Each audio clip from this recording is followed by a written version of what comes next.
Assalamualaikum warahmatullahi wabarakatuh. Selamat pagi anak-anak ibu semuanya. Jumpa lagi kita dalam kelas akuntansi, khususnya kelas 12 IPS. Baik anak ibu, kita akan melanjutkan materi yang sudah kita pelajari minggu yang lalu. Untuk hari ini kita akan belajar akuntansi sebagai sistem informasi pertemuan kedua. Setelah belajar, ibu berharap anak-anak ibu mampu untuk menjelaskan prinsip dasar akuntansi, mampu untuk mengidentifikasi bidang-bidang akuntansi, dan mampu untuk mendeskripsikan profesi akuntan serta mampu menjelaskan etika profesi akuntan. Baik anak ibu, untuk hari ini kita akan membahas 4 submateri. Pertama, prinsip dasar dan konsep akuntansi, bidang-bidang akuntansi, profesi akuntan, serta etika profesi akuntan. Baik anak ibu, kita mulai dari prinsip dasar dan konsep akuntansi. Prinsip dasar akuntansi mendasari akuntansi dan seluruh laporan keuangan. Prinsip akuntansi dijabarkan dari tujuan laporan keuangan, postulat akuntansi, dan konsep teoritis akuntansi, serta sebagai dasar pengembangan teknik atau prosedur akuntansi yang dipakai dalam penyusunan laporan keuangan. Prinsip dan konsep akuntansi dikembangkan dari hasil penelitian, praktek akuntansi sehari-hari, dan pengumuman dari lembaga yang berwenang. Untuk di Indonesia, lembaga yang mempunyai kewenangan mengembangkan prinsip-prinsip akuntansi adalah IAI atau Ikatan Akuntan Indonesia dengan berbagai seksi yang terdapat dalam organisasi tersebut. Baik anak ibu, prinsip dasar akuntansi ada beberapa prinsip yang harus kita pahami. Pertama, prinsip biaya historis. Apa itu prinsip biaya historis? Oke, biaya historis seringkali disebut dengan harga perolehan. Jika dikaitkan dengan pencatatan dalam akuntansi, prinsip biaya historis digunakan untuk mencatat harga perolehan dalam aset, liabilitas, ekuitas, dan biaya. Hal ini mengandung arti bahwa pencatatan informasi akuntansi didasarkan pada biaya sesungguhnya. Yang kedua, prinsip pengakuan pendapatan. Dasar pengukuran pendapatan adalah jumlah kas yang diterima dari penjualan dengan pihak lain. Prinsip yang ketiga adalah prinsip mempertemukan atau matching principle. Prinsip ini terjadi akibat adanya biaya dan pendapatan yang timbul karena biaya tersebut. Untuk itu, kita harus menghitung besar biaya yang sudah menjadi beban meskipun belum dikeluarkan, dan menghitung pendapatan meskipun belum diterima selama periode berjalan. Yang keempat adalah prinsip konsistensi. Pencatatan, metode, dan prosedur dalam proses akuntansi harus dilakukan secara konsisten dan berkesinambungan. dan mengikuti perubahan metode dari tahun ke tahun. Selanjutnya, prinsip pengungkapan penuh. Prinsip mengatur penyajian informasi yang lengkap dalam informasi akuntansi atau laporan keuangan. Dan terakhir, prinsip objektif. Prinsip ini mengacu pada keakuratan bukti-bukti transaksi yang mendukung dalam laporan keuangan. Oke anak ibu, di sini ada 6 prinsip akuntansi yang harus kita pelajari.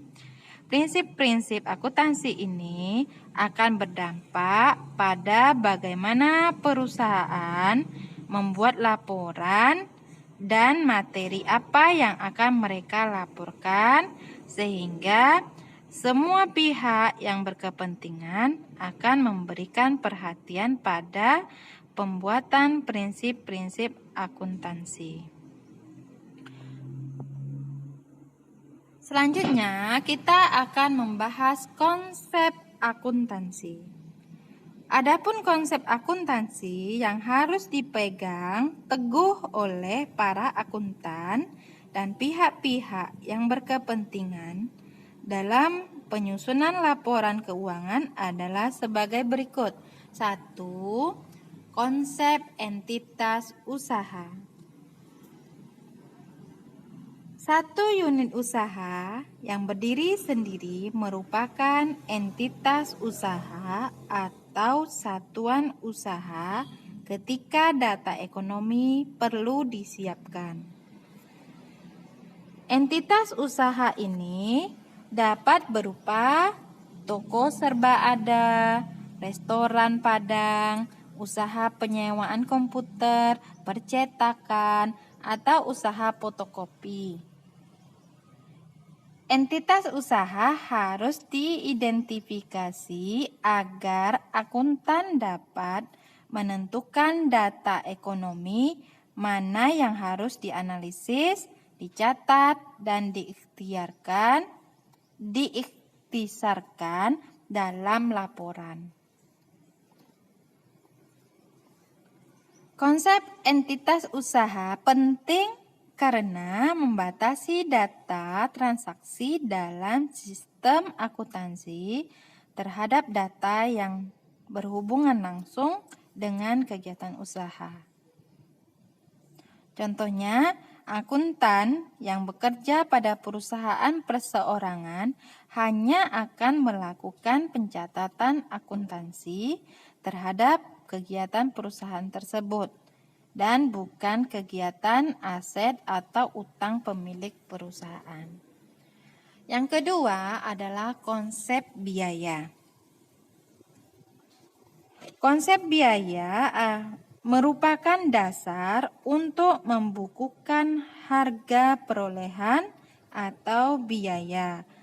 Contohnya, kita membeli sebuah gedung dengan nilai 500 juta. Di saat itu, konsep biaya yang dipakai adalah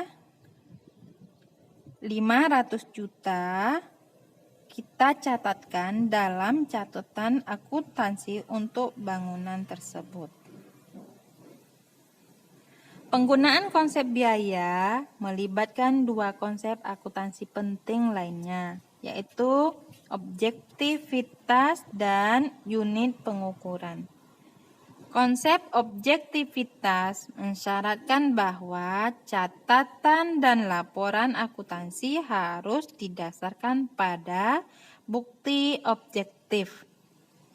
Kedua, konsep unit pengukuran mensyaratkan data ekonomi dicatat dalam satuan mata uang.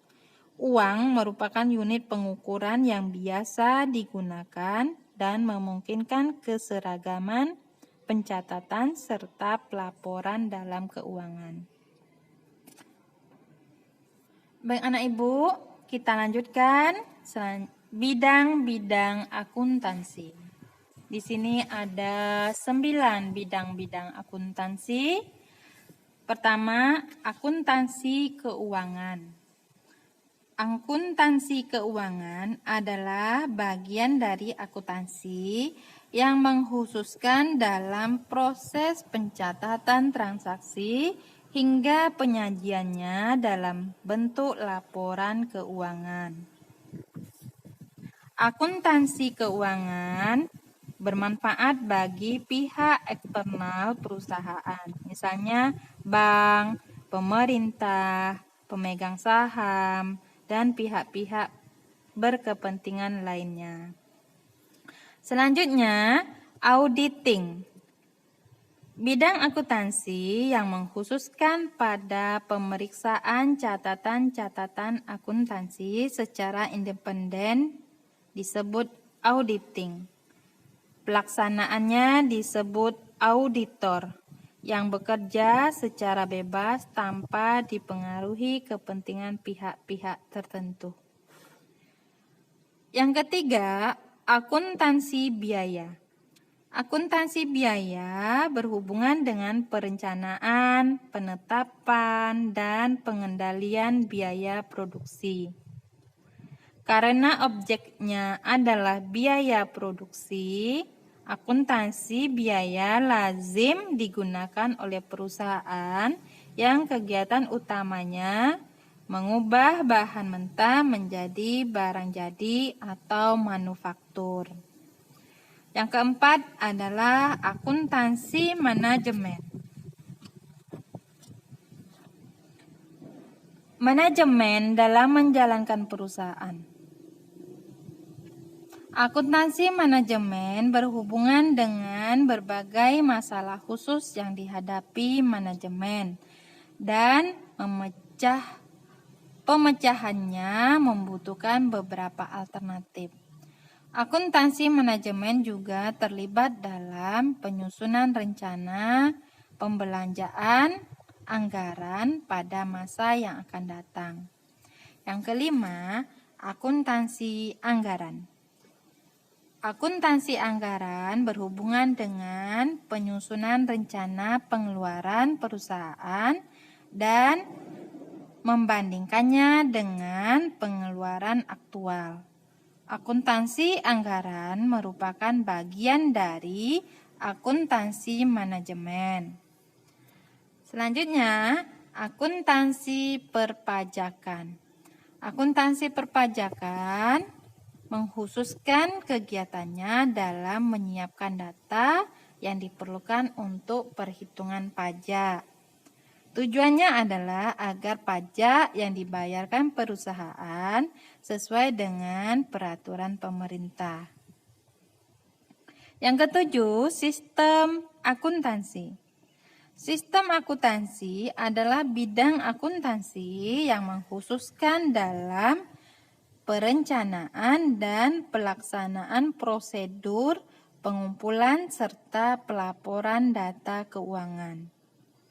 Yang kedelapan, akuntansi pemerintah. Akuntansi pemerintah mengkhususkan dalam penyajian laporan transaksi yang dilakukan oleh pemerintah. Dan terakhir, akuntansi pendidik. Akuntansi pendidik berhubungan dengan kegiatan pengajaran dan pengembangan pendidikan akuntansi. Sekolah SMA atau MA merupakan contoh lembaga yang menyelenggarakan akuntansi pendidikan. Karena pada lembaga itu ada bagian akuntansi yang diajarkan. Baik anak ibu, kita lanjutkan materi profesi akuntan. Salah satu manfaat dari belajar akuntansi yaitu tersedianya kesempatan berkarir yang luas. Karena karir atau profesi apa saja yang ditawarkan oleh akuntansi dapat kita lihat sebagai berikut. Pertama, akuntan perusahaan atau internal. Akuntan perusahaan atau internal adalah akuntan yang bekerja dalam perusahaan dan bertanggung jawab atas berbagai fungsi akuntansi serta keuangan perusahaan. Yang kedua, akuntan publik. Akuntan publik adalah akuntan independen atau bebas yang secara perorangan atau kelompok memberikan jasa dalam bidang akuntansi bagi perusahaan atau organisasi bisnis dan non-bisnis. Jasa akuntan publik yang utama adalah memeriksa laporan keuangan suatu organisasi apakah wajar atau layak. Disebut wajar atau layak jika laporan keuangan sesuai dengan standar akuntansi keuangan yang berlaku umum. Yang ketiga adalah akuntan pemerintah. Akuntan pemerintah adalah akuntan yang bekerja pada lembaga-lembaga pemerintah yang tugas utamanya adalah merencanakan, mengendalikan, dan memeriksa penggunaan uang atau kekayaan negara. Dan terakhir adalah akuntan pendidik. Akuntan pendidik adalah akuntan yang tugas utamanya mengembangkan dan mengajarkan akuntansi, contohnya dosen, guru, mata pelajaran akuntansi. Berarti dari penjelasan ini, Ibu adalah termasuk akuntan pendidik. Baik anak ibu, kita lanjutkan kepada materi etika profesi akuntan. Etika profesi akuntan adalah suatu pedoman bagi para akuntan. Akuntan memiliki tanggung jawab profesi untuk memberikan informasi kepada pihak-pihak dengan beragam kepentingan. Prinsip etika profesi akuntan.